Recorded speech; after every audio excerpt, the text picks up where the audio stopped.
O Zamis City, Zamis Occidental, Extremitan o kanato karon pinaagi sa Facebook page o YouTube channel sa AONC.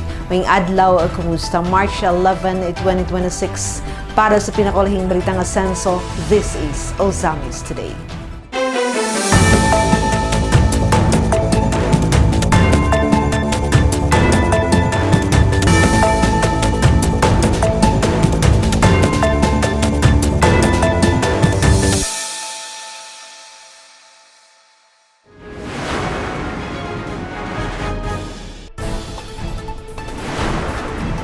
Padulong sa Inimraa 2026, formal sin-off sa 1 Asenso Misamis Occidental Delegation, gipahigayon.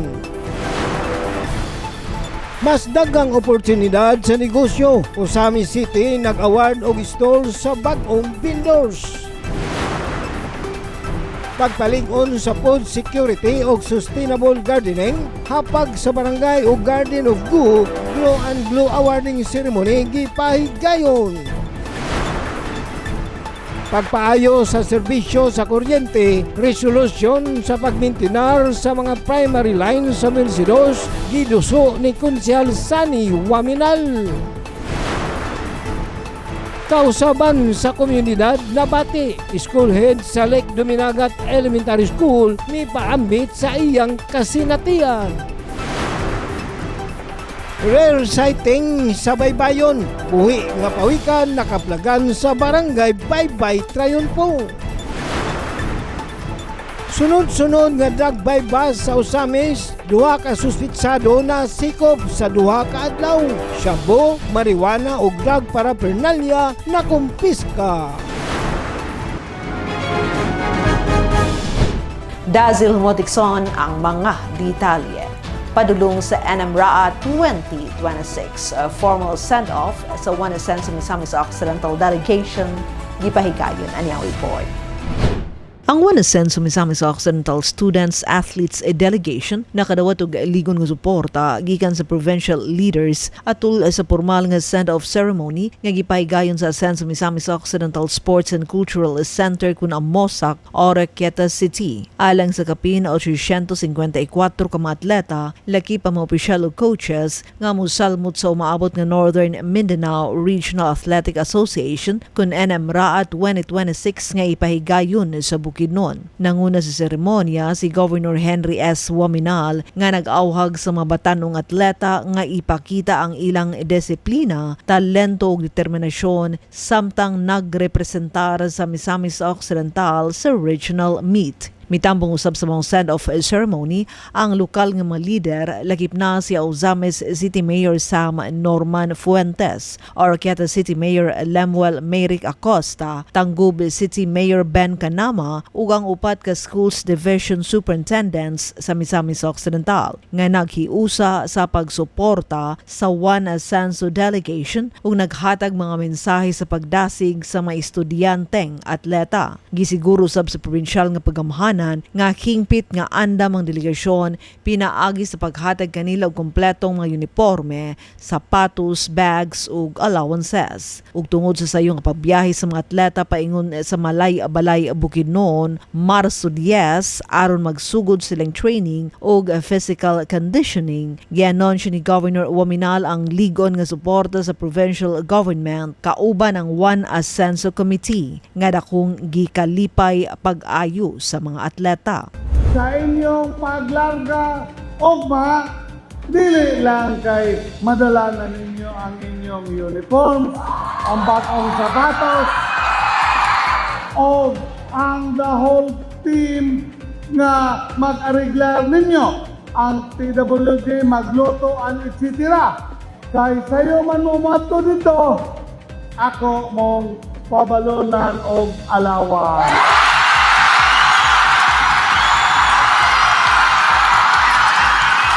aron paghatag ay dugang nga pagdasig sa mga atleta aron maningkamot og makadaog og mga medalya. Gipahibalo usab ang financial incentives nga mamahimong madawat sa mga mananaog. 75,000 pesos para sa gold medalist, 40,000 pesos para sa silver medalist ug 30,000 pesos para sa bronze medalist nga nagtinguha sa pagpaligon sa ilang determinasyon ug pagpakita sa labing maayo nila nga performance. With their supports given, their incentives, allowance, feels good to play when you know na you've been supporting with a lot of people, and yeah, parang it's really amazing. For the past year, Governor Henry S. Mamina has been really supportive to his athletes, and I just want to say very thank you jud kaayo Gov na even sa costumes and shoes ginasupport jud niya ba, and of course in trainings nila sa ginapabaya, and rest assured na we will do our very best for him and for ourselves and to everyone. Ang send-off ceremony ay nagsilbing paymangno sa padayon na pag-invest sa probinsya sa sports development nga nag-ila sa athletics isip hinungdanong plataporma sa disiplina, liderato ug panaghiusa sa kabatan-unan. Ang pagsalmot sa mga atleta sa NM-RAA 2026 dili lamang usa ka kompetisyon alang sa pagsungkit sa medalya, kundili usaw sab kini ka oportunidad sa pagrepresentar sa ilang mga eskwelahan, komunidad ug sa tibuok probinsya sa Misamis Occidental. Mas daghang oportunidad sa negosyo o Misamis City nag-award stalls sa bagong vendors. May report si Angela Kirante. Isip timaan sa padayon nga suporta sa lokal nga panggamhanan sa pagpalambo sa lokal nga negosyo ug entrepreneurship sa Dakbayan, gipahigayon sa Economic Enterprise Special Committee Marso 9, 2026 sa Asenso Uzames Session Hall ang awarding sa mga stalls ug ang formal nga signing sa contract of lease alang sa tanang stall applicants nga naglakip sa 29 ka bag-ong aplikante sa public mall ug 33 ka mga aplikante sa Integrated Bus and Jeepney Terminal kun IBJT Agura, Barangay Karangan. Nanguna sa awarding o contract of signing, mao si City Councilor Cecil Yuko, ang committee chair sa Economic Enterprise, kauban sila City Councilor Attorney Daniel Lau, City Councilor Attorney Marcelian Marstapayan, City Administrator Rothesa Grace Wano, City Economic Enterprise and Development Head Jaime Tumada, ug City Engineer Mary Moray C. Alanik sa City Engineer's Office. Kini nagpakita usab sa padayon nga suporta sa city government sa pagpalambo sa lokal nga negosyo o sa pagtukod og lig-on ug hapsay nga sistema sa merkado alang sa tanang stall vendors. Sa wala pa gihimo ang awarding og contract signing, gihangyo ni City Economic Enterprise and Development Head Tumada ang tanang stall vendors nga magtinabangay sa pagmintinar sa kalimpyo sa ilang palibot, lakip na ang hustong pagsegregate sa ilang mga basura. Atong problema sa public mall sa IBGT gyud is cleanliness man gyud. So, kamontang mga vendor sa inyo pa lang side, kamulo na gyud mo limpyo sa inyo ang mga basura, kanang segregated na gyud ang basura kay kolektahon man na kada adlaw, kinahanglan segregated na gyud dayon. Tinabangay lang pud mo sa isigsilingan ninyo bisag sa public mall. O kinsay maghugaw-hugaw ana di maglungon. Kanang tinabangay lang ba para kuan kay dayon ang segregation gyud nato kay strict ra ba gyud ang segregation, dili gyud di ginadawaton sa ato ang swim mo og dili segregated na. Mipaabot usab sa iyang pahimangno og pag-awhag si City Administrator Awano nga aron mapadayon ang hapsay nga sistema sa pagpaninda ug ingon man ang organisadong dagan sa trapiko sa mga terminals ug parking area, kinahanglan nga magbaligya ang mga vendors sulod sa ilang stalls lamang bisan pa man sa City Public Mall o sa IBJT Agura. We actually visited the IBJT terminal along with our city engineer kay taga dito man siya. So, we went around and then we have observed nga naay mga naninda beyond sa ilahang stall, naana sa gawas. Dili na kasulod ang mga vans nga unta maoy designated nga terminal sa ato ang mga public utility vehicles, dili na sila ka-parking o sakto. Just a gentle reminder, dito lang ta mamaligya sa kung asa gyud atong stall and sulod ra sa atong stall. So kanang stall is designed na siya nga dili pod mag-overflow kaayo atong baligya. Kanang enough lang. Because it was designed to address the day-to-day man nga operation sa ato ang terminal, pero dili lang po to the point nga nablockingan na noon ang mga vans, di na noon sila kasulod. Gidugang pa ni City Administrator ang aron masiguro ang pagsunod sa maong patakaran, padayon nilang i-monitor ang mga stall vendors o ang ilang mga pwesto. From time to time, i-monitor nato. So, dili lang po ta ingon nga ay kung naay mag-monitor ay harata manghipos. So, let's just keep it in mind nga mo na siya ang arrangement. Nga dili lang gid pud ta mulapas sa atong stall. Gi-encourage usab ni City Councilor Cecil Yuko ang tanang stall vendors nga kung aduna sila'y concerns o gustong ipaabot nga issue, direkta nila kini nga ipahibalo sa opisina ni Mr. Jaime Tumada sa City Economic Enterprise and Development aron gayud dali kini mahatagan og aksyon. Kung naabitaw tay problema, naatay mga reklamo, especially sa kaning public market nga. So kung naay reperono, naay mga nga stock up din ha, naay mga kinahanglan nga buhaton or kinahanglan ma-address sa ato ang city engineers, adto lang ta diretso sa ato ang economic enterprise manager, ang opisina na araman sa taas sa public mall, ang sa IBJT na apoy opisina didto. Diretso na to i-address ato ang concern para ma-aksyonan dayon. Dili ta mo rant sa Facebook kay dili man na makatabang nato. Niini, gipahayag usab nila Lovelito Mato, taga Barangay Gango ug aplikante sa meat stall, ug Jocelyn Ingracia, taga Malaubang ug awardee sa fish stall sulod sa public mall, ang ilang dakong pasalamat labi na kang Mayor Sam Norman G. Fuentes sa pag-aproba ug pag-award kanila sa ilang mga stalls. Akong pasalamat sa atong City Mayor, si Mayor Norman Fuentes sa pag-aproba nga ma-awards ako karon ang meat stall diha sa public mall. Salamat kayo Mayor Sam Fuentes nga nadawat ko sa isdaan. Ako kay mamaligya magpugog isda. Sakto nga timbangan gyud ang atong ikuan o para di puta makuan ba batas. Ang awarding sa mga stalls ug formal nga signing sa contract of lease nagtimaan sa padayon nga suporta sa lokal nga panggamhanan sa pagpalambo sa lokal nga negosyo sa Dakbayan. Ubos sa hingpit nga paningkamot ni Mayor Sam aron mahatagan og gustong pagtagad ang mga gagmay negosyante sa ilang pagpamaligya. Alang sa Uzames Today, ako si Angela Ferrante. Salamat me. Pagpaligon sa food security ug sustainable gardening, hapag sa barangay ug Garden of Grow and Glow awarding ceremony, gipahigayon. Anyang report.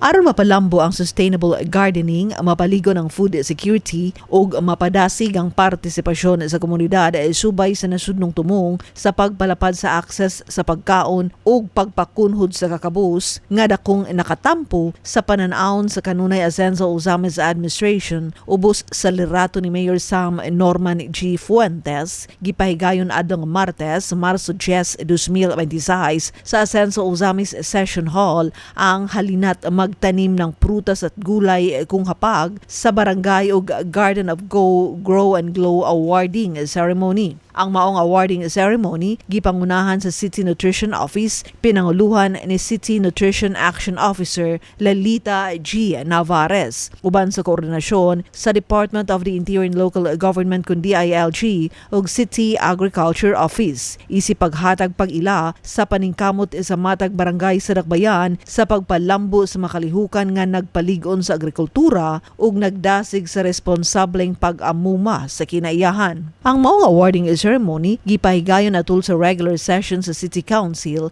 nga gipanguluhan ni Vice Mayor Simplicia Bebby O. Neri nga aktibo usab ngumitambong sa maong kalihukan. Kauban ang barangay captains gikan sa 51 ka barangay sa Dakbayan, DILG, CLGOO, Egel G. Vedra, mga representante sa City Agriculture Office o Bureau of Plant Industry, Plant Quarantine Service kun BPI, PQS o ZAMIS ug uban pang anaa sa maong kalihukan. Sa mensahe ni Vice Mayor Neri, iyang gipadayag ang iyang pagpasalamat o pagdaig sa mga maabtikong barangay captains ug opisyal sa 51 ka barangay, ilabi na sa ilang pagkugi ug paningkamot nga dakong nakaamot sa kalampusan sa maong programa. Ingon man ang dakong kalipay sa konseho nga adunay sama niini nga programa. Congratulations sa mga maabtikong kayo ng mga barangay officials, of course, no, without your leadership, hindi yun may tabutin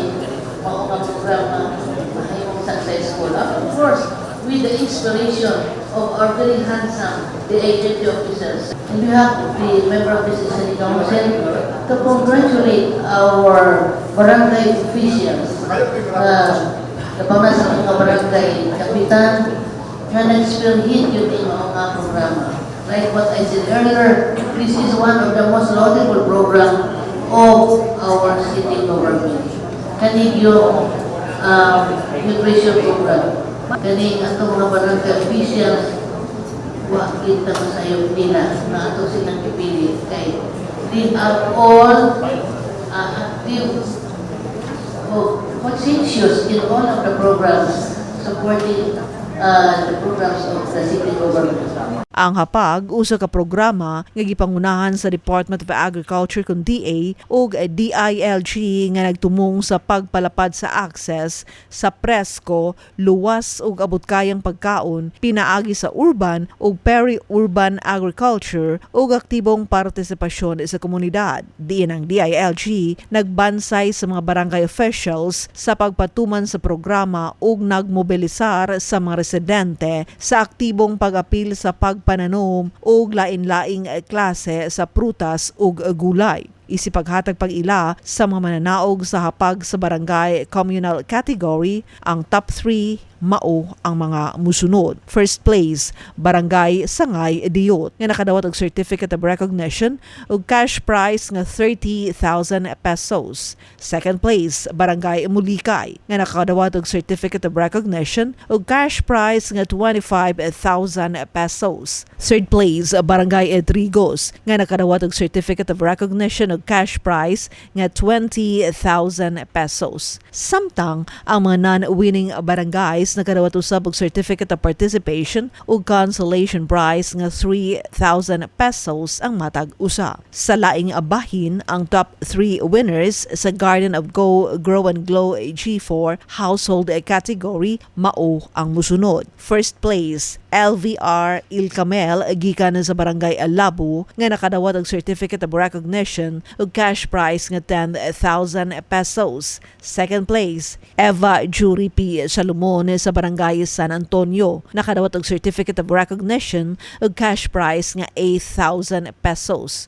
Ug third place, Porfiria A. Patoy sa Barangay Pulot nakadawat og Certificate of Recognition ug cash prize nga 6,000 pesos. Gipasidunggan usab ang nagkadaiyang Board of Judges pinaagi sa paghatag kanila og Certificate of Appreciation isip pag-ila sa ilang mahinungdanong kontribusyon sa maong kalihukan. Sa iyang closing remarks, gisaysay ni DILG CLGOO Vedra ang iyang nakita nga paningkamot sa mga barangay sa implementasyon sa hapag aron masiguro ang food security. So proud because as near DILG, ang ato department nagpadala o memorandum circular, memorandum circular 2023-001 on the implementation of hapag, alinang pagtalim ng gulay at prutas to, ang purpose is to ensure food security. Nakita, kinako ang inyong paningkamot, mga honorables. Tanong mo para sa inyong barangay, inyong ibaligya, inyong ibanghatag, para na food security Proud kayo ko sa barangay official, sa tibok barangay official, sa tibok Usami City, kay kita rin nagpahigayon ani na awarding, of course, with the initiation of our city officers. Ang kapag sa barangay o Garden of Go, Grow and Glow awarding ceremony, dili lamang usa ka paagi sa paghatag awards sa mga mananaog, kundili usa-usab ka epektibong plataporma sa pagpalambo sa sustainable gardening, food security ug aktibong partisipasyon sa komunidad pinaagi sa paningkamot sa mga barangay, suporta sa lokal nga pagkamahanan ug aktibong koordinasyon sa DILG, DA, City Nutrition Office ug City Agriculture Office nga nahimong inspirasyon sa matag komunidad sa pagpananom sa ilang kaugalingong prutas ug gulay alang sa himsog ug kanunay asenso Ozamis. Pagpaayo sa serbisyo sa kuryente, resolusyon sa pagmentenar sa mga primary lines sa Muel C2, giduso ni Konsehal Sani Waminal. Balita gikan sa konseho sa report ni Adon Dicena. Malaumon si Honorable Sancho Sani Sevilla Waminal Jr. nga aksyonan gilayon sa pamunuan sa Misamis Occidental 2 Electric Cooperative Incorporated o MUELC2 ang resolusyon nga iyang giduso. Kini may labot sa pag-auhang sa pamunuan sa MUELC2 nga subayon ug ayuhon ang mga linya, mga pasilidad ug mga metrohan aron mahatag gayon sa mga miyembro konsumante ang makatagbaw nga serbisyo. Iyang gipasabot sa resolusyon nga ang regular monitoring, obstacle clearing o replacement sa mga linya nga adunay bikil wala lang kini magtumong sa katagbawan sa serbisyo sa mga konsumante apan epektibo usab kining aksyon aron makalikay og layo sa disgrasya ang publiko nga mugna sa linya sa kurente sama sa makurentihan, matumbahan og poste, masablayan sa nalaylay nga mga service drop wire ug mga line sparking nga moresulta og gasunog. Kini nga resolusyon ni Honorable Sani Waminal giaprobahan sa konseho sa second and final reading atol sa ulahing regular session Marso 10. It becomes necessary to promote preventive measures through regular inspection and maintenance of these electrical facilities. Lastly, Madam Chair, the month of March is observed as Fire Prevention Month. Hence, this proposed resolution seeks to highlight the importance of fire safety awareness and encourage the Misamis Occidental 2 Electric Cooperative MUELC2 to conduct a comprehensive maintenance and safety check of its electrical distribution lines, facilities, and meters within the city of Ozamis to help prevent possible electrical-related incidents and ensure the protection of life and property. So based on the grounds, Madam Chair, before I move to the second and final reading, we decline notice to my colleagues if there will be no objection. If none, I commend this ordinance to pass on second and final reading within the rules of this assembly. Alang sa Ozamis Today, Adon Dicena reporting. Salamat doon kausaban sa komunidad na Bati. School head sa Lake Duminagat Elementary School ni paambit sa iyang kasinatian. Ang iyong report ni Leon Shumidalio. May pagawa sa iyang kasinatian si Lake Duminagat Elementary School Head Felicissimo Kabatuan, residente sa Barangay Lampasan, Don Victoriano, Misamis Occidental, 25 katuig na nga nagserbisyo sa Department of Education nga na-assign sa nagkalain-laing barangay sulod sa maong lungsod. Gipahayag ni Kabatuan nga sa pagsugod niya sa trabaho sa DepEd, kalisod o kapahit ang iyang nasinatian sa ilang dalan tungod sa kaguba. Dili na mailhan kong dalan pa, bisan kabayo maglisod gani pag-agi. Iyang gidugang nga usa sa mga barangay sa mong lungsod ang Gandawan, gawas nga tuktok og danlog agian, ubay-ubay na nga mga aksidente ang netabo sa maong dapit. Gani sa 14 ka mga motorsinggol nga mitungas 5 nini ang nahagbong niadtoy gayuna, samtang aduna sila gipahinaan nga usa ka school building uban ang division sa Misamis Occidental adtong tuig 2013. Den dire sa Lake Duminagat, ang panahon diring kalisod sa dalan, wa pa maabti aning mga proyekto. Makaingon yun ka nga, maagian pa baka ning motor. Nagay mga panahon nga matumba mi, mga slide, o gani sa una ka nang dapit sa banda sa Gandawan, 1 meter lang ang kalap dun sa dalan na tuktok pagi kayo. Then daghan dia nga mga hagbong. Kay habog man ang dalan. Gawas nga tuktok, danlog. Kay dili siya maigo sa init sa adlaw na ilumot-lumutan ang dalan. Ug dili kabalo gyud mo maniobra sa motor ang driver, labi nag mga first timer bitaw moagi. So simplang gyud ang mahitabo. Gani atong pag extreme makeover na mo dire nga kining isa ka building. Amo amaning gi muragi pahinaan ba sa Tibok Division sa Misamis Occidental. Amo to nga time nga sa 14 ka mga motor nga nanungas, 5 gyud ang na tumba na hagbong. Apan sumala pa ni kabatuan bisan pa man sa kalisod sa mga dalan, wala kini nakahatag kaniya og kaluya sa pagtudlo sa mga kabataan tungod kay gawas obligasyon kini nila nga mga magtutudlo. Gi-enjoy lang ni kabatuan ang gubaong dalan kay usa kini nga nakahatag kaniya og pag-exercise sa kalawasan sa iyang pagbaklas sa matag adlaw. Nang gi-enjoy lang nako ang dalan. Bisan guba. Ang kaguba sa dalan akong gi-enjoy nga una-una nako kini akong pagbaklay, makaayo po ni sa akong lawas. Isip exercise na magawas kong singot. Ana. Yes. Kaya aron walay stress nga mahitabo sa iyong pagtrabaho bisan sa kalisod, ang pabiling kang malipayon. Matun pa ni kabatuan nga bisan pa sa kadaot sa mong dalan kaniadto, apan wala kini makahatag og babag sa mga kabataan nga mopadayon sa pagtunga. Gani proud siya nga dunay mga estudyante sa mong lungsod nga migraduar sa kolehiyo nga cum laude. Bawas lang atong mga magbaklay pa sa mga high school. Nga mobaktas paglayo nga dapit ato sa laing barangay para lang pagpadayon sa ilang pag-eskwela.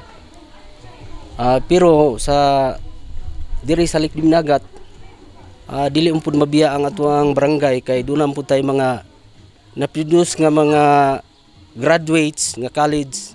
Gani na natay mga cum laude diri nga mga graduates. Sa isgutanan sa panginabuyan sa katawan sa mong lungsod, matud pa ni kabatuan kaniadto saging kamuti og mais lang ang kasagaran gipangtanom og mas hago itandi sa karon nga pamaagi. Uban sa tabang sa gobyerno, mas na-improve ang ilang panginabuyan pinaagi sa paghatag og mga pamaagi ilabi na sa bag-ong teknolohiya sa agrikultura. Hinungdan nga ubay-ubay na nga mga klase sa produkto gikan sa mong lungsod ang napaabot ngadto sa ubang probinsya. Og nahimong napasayon kini gumikan sa pagsimento sa mga kadalanan nga halos natagamtaman na sa katawan sa tibok lungsod sa Don Victoriano, pinaagi sa paggahin og millions of pesos nga gibubo panahon pa ni kanhi Second District Congressman og karon Misamis Occidental Governor Attorney Henry Waminal ug kini gipadayon ni Congressman Sancho Fernando Ando Waminal. Murag na improve na ilang kinabuhi, gitagaan sila ini ang mga pamaagi sa gobyerno, mga ayuda labi na sa agriculture. Kining mga bulak nga kalyalili usa ni sa ilang gikuha ag panginabuhi diri. Kay ang bulak aning kalyalili gamit man gini sa kanang mga dunay mga kasal, mga party. Din gawas ana sa unang panahon nga wala pay kalsada maglisod access sa pagdala sa mga produkto. Karon dali naman kaayo. Dayon hago pud kay sa una. Kay magunar gid maglampas. Ang kausaban nga makita og natagamtama na sa katawan sa lungsod sa Don Victoriano, kini gipasalamatan pag-ayo ni School Head Kabatuan ilabi na sa mga opisyalis sa lungsod nga gipanguluhan ni Mayor Beltoldo Moralion uban sa dakong tabang og suporta nila Misamis Occidental Governor Attorney Henry Waminal kung Ando Waminal og sa tibok team Asinso Misamis Occidental. Ako dako ko pasalamat sa mga namunuan karon sa gobyerno, labi na sa atong probinsya, sa atong gobernador Waminal, kang congressman ug sa tanang mga nagdumala kay dinhi nabati sa mga katawhan nga giatiman gyud, pinangga gyud ka diri sa misok, pinangga ka. Muna ang mantra, muna nga ang mga tawo karon na ilag yung nabati ang programa sa atong gobyerno nga ang Misamis nun magpuyong, malinawon, malambuon ug malipayon. Alang sa Osamis Today, ako si Jonsyo Medali. Sa Matleon, rare sighting sa baybayon, buhi ng pawikan, nakaplagan sa barangay Baybay, Triunfo. At nawaton ng report ni Glenn Ray Aruluna. Nasigpatan sa mga mangingisda ang usa ka buhi nga pawikan sa coastal area sa barangay Baybay, Triunfo ni siyudad sa Osamis na tumiaging adlaw. Diin ila kini nga rescue ang mao nga pawikan aron nga matagan og dayon og gusto nga pagatiman og proteksyon. Sumala sa nahimong pag-research sa news team, posible nga ang mao nga pawikan usa ka olive ridley sea turtle, usa ka klase sa pawikan nga kasangarang makit-an sa dagat sa Pilipinas.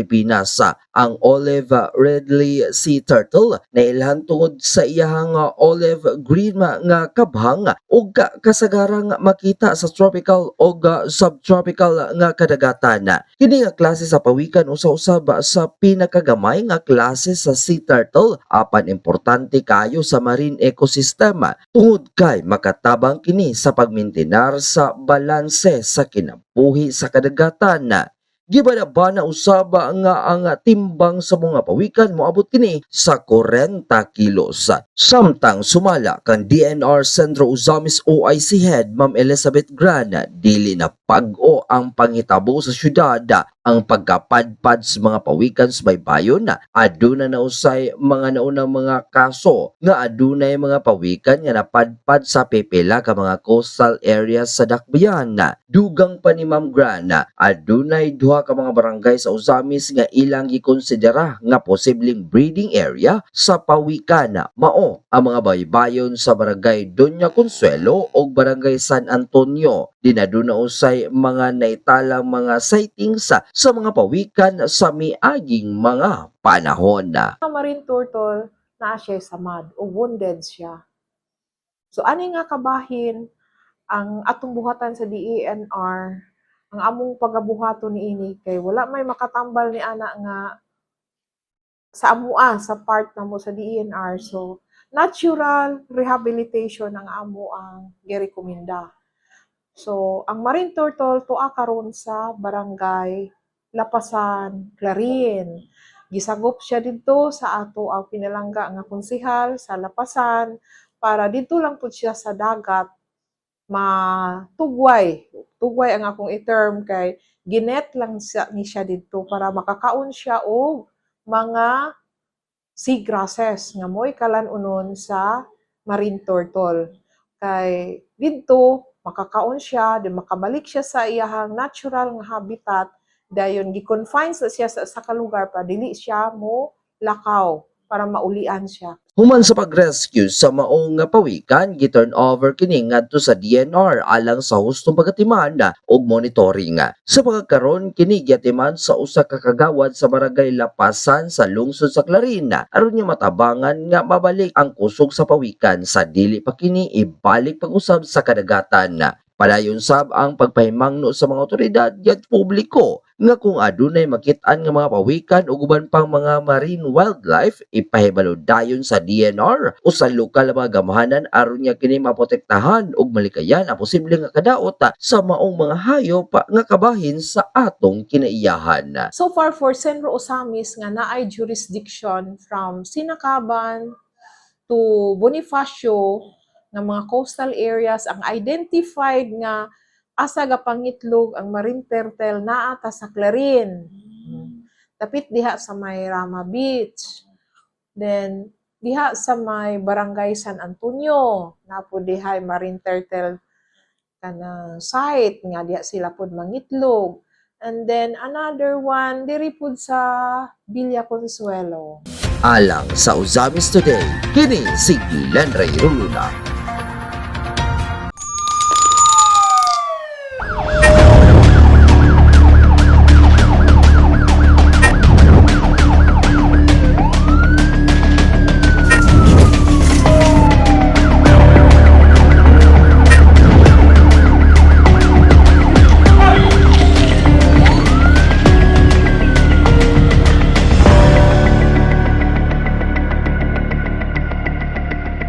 Sunod-sunod nga drug buy bust sa Osamis duha ka suspetsado na sikop sa duha ka adlaw, shabu, marijuana ug drug paraphernalia na kumpiska.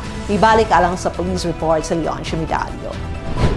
Sunod-sunod nga malampusong drug bypass operation na usab ang gilusad sa Osamis City Police Station sa Dakbayan sa Osamis nga miresulta sa pagkasikop sa duha ka suspetsado sa makalain-lain nga operasyon sulod lamang sa duha ka adlaw. Gikasama ang operasyon sa pagpanguna mismo ni OIC Chief of Police, Police Lieutenant Colonel Harvey Abelionosa o Investigation and Intelligence Officer, Police Captain Alpi Sabadokya. Kaabag ang lig-on nga koordinasyon sa Philippine Drug Enforcement Agency kon PDEA sa Misamis Occidental ug Sikan Provincial Mobile Force Company, Sikan PMFC. Sa unang operasyon nga gilusad sa Purok 1 Barangay Laman, partikular na dapit sa may karaang Bulangan, Marso 9 ning tuiga, kapin alas 2:25 sa hapon, nasikop ang 34 anyos nga lalaki nga nailhan sa alias Insect, residente sa Purok Green Valley, Barangay Tinago ning Dakbayan. Atol sa pagbody search kaniya nga gisaksiyan ni Barangay Kagawad Alter Ocampos, nakumpiskar gikan sa iyang pagpanagiya ang duha ka medium size og napulo ka gagmayng sachet sa gituang shabu, plastic nga gisudlan sa mga droga, 500 pesos nga bypass money og usa ka cellphone. Samtang adlong Martes, Marso 10, kapin kun kulang alas 4:40 sa hapon, laing bypass operation usab ang gikasa sa kapulisan sa Purok 5 Barangay Banyadero nga miresulta sa pagkadakop sa 43 anyos nga driver nga nailan sa alias Puloy, residente sa Purok 2A sa Maong Barangay. Sa gihimong pagbody search kaniya uban ang presensya nila punong Barangay Rulan Liantos o Kagawad Rida Nauto, na-recover gikan sa iyang posisyon ang 5 ka gagmayng hit cell sachet sa gituang shabu, 2 ka pakiti sa marijuana, fuel, 2 ka lighter, pitaka, 500 pesos nga mark money ug ang iyang single nga motorsiklo. Positibo nga nadakpan si alias Insect ug alias Puloy human kini pareho nga napalitan sa giingong foster fire ug usa ka sachet sa gituan nga illegal nga droga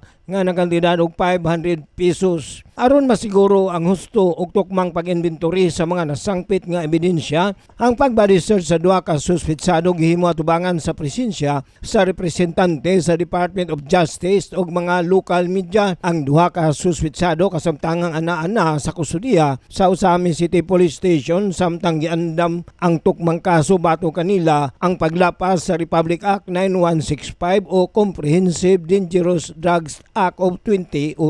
Subay sa hugot nga kampanya batok sa illegal nga droga, kini nga laing hugna na usab sa malampusong drug bypass operation sa Osamis City nagpakita sa padayon og walay hunong nga paningkamot sa lokal nga kapulisan sa paghimo og konkreto og epektibong aksyon aron mapugngan ang hulga sa illegal nga droga, uban ang lig-on nga suporta sa kanunay asenso Osamis Administration ubos sa pagdumala ni Mayor Sam Norman G. Puentes alang sa pagbintinar sa kahusay ug kalinaw sa Dakbayan.